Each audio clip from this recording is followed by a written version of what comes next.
Part 14 मछली की खेती। एक समय की बात है। मुल्ला नसरुद्दीन को बागवानी का नया नया शौक चढ़ा था। उन्होंने अपने घर के पीछे की सारी जमीन पर तरह तरह के फलों के पौधे लगाए थे। वह बड़े प्यार से उनकी देखभाल करने लगे।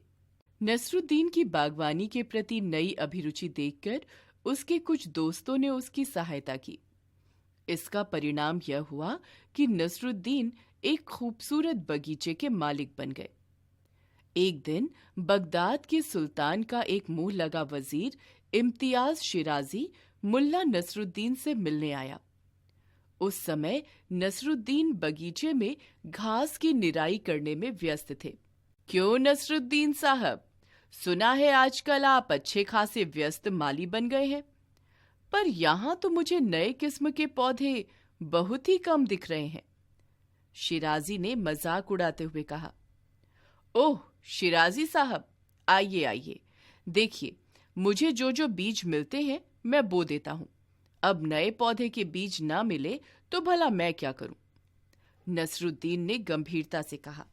तभी तो मैंने पूछा, नए बीज मैं दे सकता हूं, पर मुझे शक है कि आप उन्हें उगा सकेंगे। नसरुद्दीन ने कहा, आप शक न करें, मैं हर तरह के बीज उगा सकता हूं।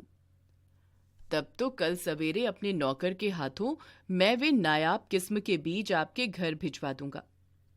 इतना कहकर शिराजी वापस हो गए।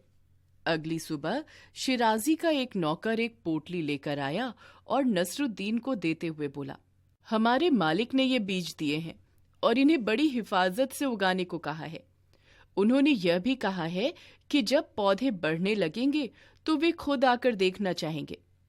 जरूर जरूर, नसरुद्दीन ने कहा और एक बीज परखने के लिए मुंह में डालकर उसे कुतरा। वह समझ गया कि शिराजी ने उसका मजाक उड़ाया है।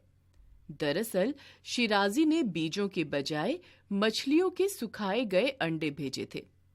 यह देखकर नसरुद्दीन को गुस्सा आया, लेकिन शिराजी से टकराना सही नहीं था।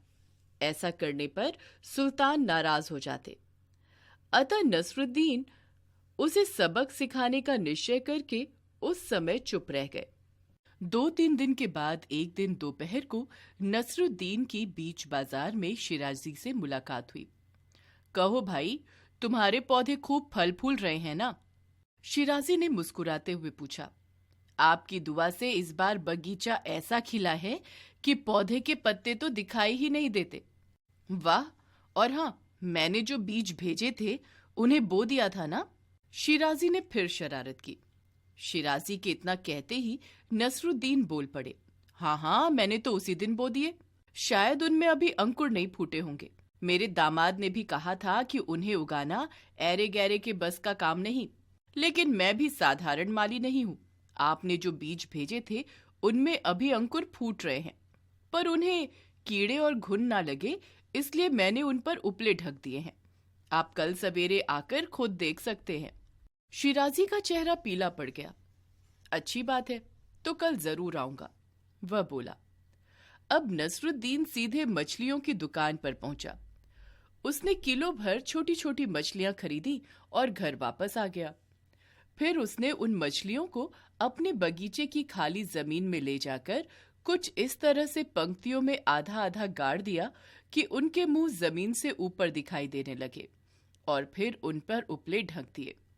दूसरे दिन शिराजी सुबह सुबह नसरुद्दीन के घर पहुंचा। नसरुद्दीन उसे अपने बगीचे में ले गया और उपलों से ढकी फसल दिखा दी। उसने जैसे ही उपले उठाए, मछलियों के मुंह यूं दिखाई दिए जैसे जमीन से उग कर आए हों। यह दृश्य देखकर शिराजी का सिर चकरा गया। वह चकित होकर बोला, कमाल है, क्या यह चमत्कार है? कल बाजार में मुझे तुम पर विश्वास ही नहीं हुआ था, क्योंकि मैंने तो तुम्हें... खैर छोड़ो, अपनी आंखों से देखकर विश्वास करना ही पड़ेगा। इन बीजों को उगाना कोई कठिन काम नहीं है। मेरे पास अगर 1 एकड़ जमीन होती तो मैं खुद यह फसल उसमें बो देता। नसरुद्दीन ने गंभीरता से कहा। अब यह काम मैं करूंगा, मन ही मन शिराजी ने सोचा। घर लौटकर अपने नौकरों को बुलाकर उसने कहा, इस साल हमारे खेतों में मछलियों के सूखे अंडे बिखेर दो। अगर यहाँ न मिले तो आसपास के शहरों से मंगवा लो। मैं खुद नहीं मानता था, पर अब तो अपनी आंखों से यह प्रयोग देख लिया है। नौकरों ने उसके आदेशानुसार मछलियों के अंडों के लिए जमीन आसमान एक कर दिए। कई दिन जब अंडों से कुछ नहीं निकला, तब शिराजी को असली बात का पता चला।